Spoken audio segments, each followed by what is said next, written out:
State sentinel में आपका स्वागत। मैं हूं रविंदर सिंह। नारायणा हॉस्पिटल ने शानदार 6 साल पूरे किए।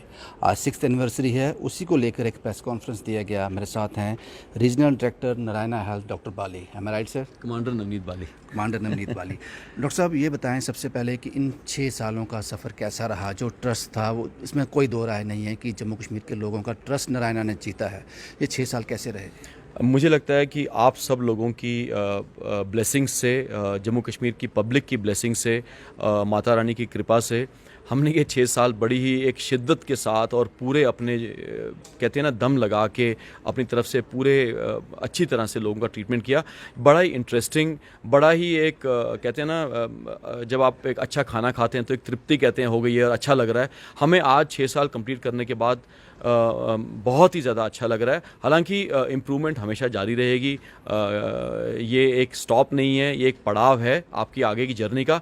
लेकिन कहते हुए बहुत ही ज़्यादा खुशी हो रही है कि जो एक सपना डॉक्टर देवी शेट्टी का था, जो हमारे चेयरमैन है, और श्राइन बोर्ड का जो सपना था, जो सपना साथ में आया, उसका हम एक देख रहे हैं, उसका एक फूल जब आ रहा है उसके जैसे। डॉक्टर बाली, ये तो सही बात है कि 6 सालों में आपने ट्रस्ट जीत लिया, लेकिन इस ट्रस्ट को बरकरार रखना बड़ा मुश्किल काम है। नारायणा हेल्थ और श्राइन बोर्ड इसमें काम कर रहे हैं।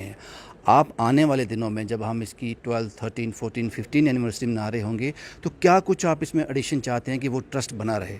बिल्कुल, आपने सही कहा। जब आप एक पीक पे पहुंच जाते हैं, अभी पीक पे हम पहुंचे नहीं हैं पहली बात तो, लेकिन जब आप एक ऊंचाई पे पहुंच जाते हैं तो नीचे आना बहुत कहते हैं ना कि वो हो जाता है कि आप नीचे ही आएंगे। लेकिन हम चाहते हैं कि वो ट्रस्ट अब हम लूज़ करना नहीं चाहते। उसके लिए 2-3 काम दिमाग में चल रहे हैं, कुछ हम कर रहे हैं। जैसे जम्मू ओपीडी को स्ट्रेंथन करना, ये हमारी बहुत बड़ी, कई हमारे पेशेंट्स ने कहा कि सर छोटे छोटे टेस्ट के लिए हमें इतना दूर आना पड़ता है, तो उस ओपीडी को हम स्ट्रेंथन कर रहे हैं। इस हॉस्पिटल के नॉर्थ साइड में उधमपुर, रियासी, जो अपने इलाके हैं छोटे मोटे जो दूर दराज, उनमें थोड़ा और लोगों की तरफ जाना, कुछ और दूर दराज के इलाकों में जाके ओपीडी शुरू करना। जैसे हमारे किसी भाई ने पूछा कि आप क्या कर रहे हैं उन लोगों के लिए। ये 3-4 चीज़ों के साथ साथ टेक्नोलॉजी जो वर्ल्ड में इस समय आ रही है, लेटर से कोई अच्छी मशीन आती है, कोई ऐसा टेक्नोलॉजी आती है, उस टेक्नोलॉजी को लगातार लेके आना, ताकि आप जब 12-15 साल में जाएं तो ये कहे कि टेक्नोलॉजी के साथ साथ हम इस अस्पताल को आगे बढ़ाते रहे। डॉक्टर साहब, ये सवाल जो है ये बहुत ही इम्पोर्टेंट सवाल है और मुझे लगता है कि हर कोई इसका जवाब सुनना चाहेगा। सवाल ये है कि नारायणा हॉस्पिटल आयुष्मान भारत कार्ड को किस तरह से डील करता है? एक पेशेंट जब आपके पास आता है तो वो क्या प्रोसीजर है? बहुत ही इंपॉर्टेंट और महत्वपूर्ण सवाल है। हाँ जी, मैंने पहले भी ये बोला, फिर से बताऊंगा। पहली बात तो आयुष्मान भारत का कोई भी पेशेंट जो एम्पैनल हैं जिस डिजीज़ में, हम उसके लिए कोई भी पेशेंट यहाँ से वापस नहीं जाता, उसकी हम इलाज करते हैं। जैसे कहा गया, 40 बेडेड का एडिशनल हमने वार्ड बनाया ताकि आयुष्मान भारत के पेशेंट्स को तकलीफ ना हो सके।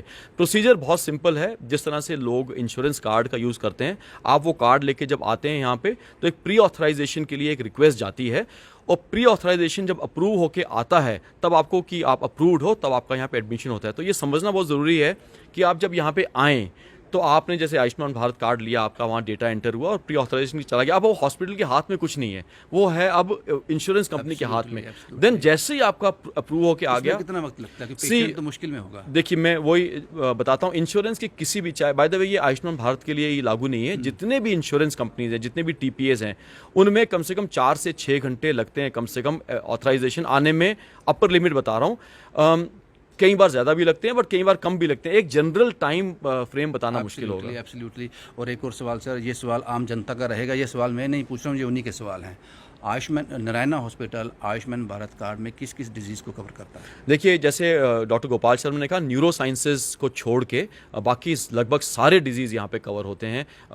तो ऐसा कोई भी डिजीज़ ऑलमोस्ट बचा ही नहीं जो नहीं कवर करता न्यूरो साइंस को छोड़ के। एब्सोल्युटली।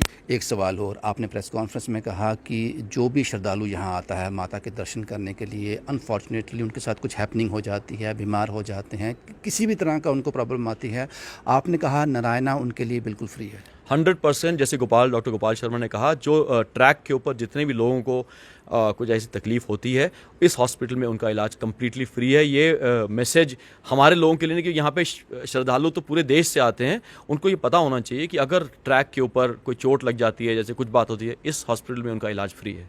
टोटली फ्री है। हाँ जी, बिल्कुल। और यहाँ आस पड़ोस में जब कोई इस तरह की घटना होती है, एक्सीडेंट हो जाते हैं, वो भी एक नंबर जो है नारायणा पहुँचता है। ये बात मैं, जैसे मैंने कहा, 4 इंसिडेंट तो मैंने बता दिए। जो अपना सियाल बाबा का जब हुआ था, ट्रेजेडी हुई थी, मेटाडोर गिर गई, कोई गाड़ियों का एक्सीडेंट होता है, टेररिस्ट अटैक में हमारे जवान इंजर हुए, श्राइन में अभी जो इंसिडेंट हुआ उसमें जो 16 लोग आए, इन सब का इलाज मुफ्त में किया गया। एक आखिरी सवाल साहब, और इसका जवाब मैं बड़ा ईमानदारी से चाहता हूँ। हमेशा हॉस्पिटल को ब्लेम किया जाता है कि आयुष्मान भारत कार्ड को अच्छी तरह से ट्रीट नहीं किया जाता है। आपको लगता है कि इसमें हॉस्पिटल की गलती नहीं है? क्योंकि जो भी इलाज करवाता है यहाँ आकर, हॉस्पिटल को आयुष्मान भारत कार्ड जो इंश्योरेंस जो जिन लोगों के पास जो है वो टाइम पे पैसे नहीं देते, या उतने पैसे नहीं देते जितना का इलाज हो चुका होता है, ये भी कारण रहता है बीच में। लेकिन टारगेट में हॉस्पिटल आ जाता है। हाँ, मैं बताता हूँ। 2-3 चीज़ें इसमें ये हैं। पहली बात तो जैसे डिले, जब आपका प्री ऑथराइजेशन के लिए जाए, पहली एक वो तकलीफ पेशेंट को होती है, तो मुझे लगता है पेशेंट उसकी वजह से थोड़े परेशान होते होंगे। जो डिले की बात कर रहे हैं, आयुष्मान भारत में ऐसा डिले है नहीं, क्योंकि जो ये सिस्टम बनाया गया है, ये पेमेंट में इतनी ज़्यादा प्रॉब्लम है नहीं।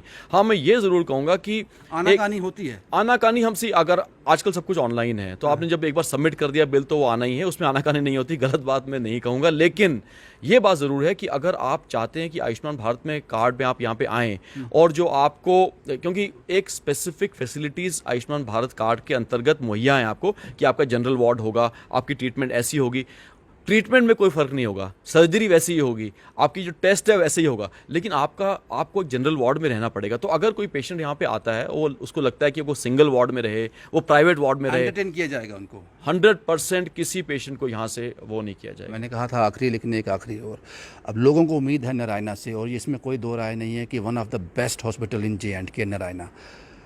सबसे बड़ी दिक्कत ये होती है कि ऑर्गन ट्रांसप्लांट में उनको बाहर का रुख करना पड़ता है। नारायणा में ये फैसिलिटी कब से शुरू होने जा रही है? ये भगवान और माता रानी से प्रार्थना करेंगे। हमने काफ़ी देर पहले इसकी एप्लीकेशन दी थी, बट उस समय यहाँ पे कुछ फिक्स रूल्स वगैरह नहीं थे। मैंने अभी सुना है कि ये एक स्टेट में जो पॉलिसी ऑर्गन ट्रांसप्लांट की अब आ गई है, तो बहुत ही जल्दी ये खुशखबरी मैं आपको दूंगा कि यहाँ पे ट्रांसप्लांट शुरू हो जाएगा।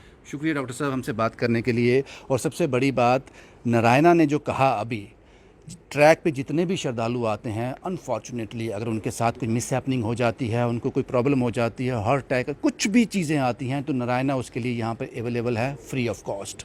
और 6 साल शानदार नारायणा ने पूरे किए, लोगों का विश्वास जीता, एक अच्छे इलाज के साथ साथ एक विश्वास के पात्र भी बने नारायणा हॉस्पिटल के लोग। शुभम कुमार के साथ Ravindra Singh, the state sentinel के लिए।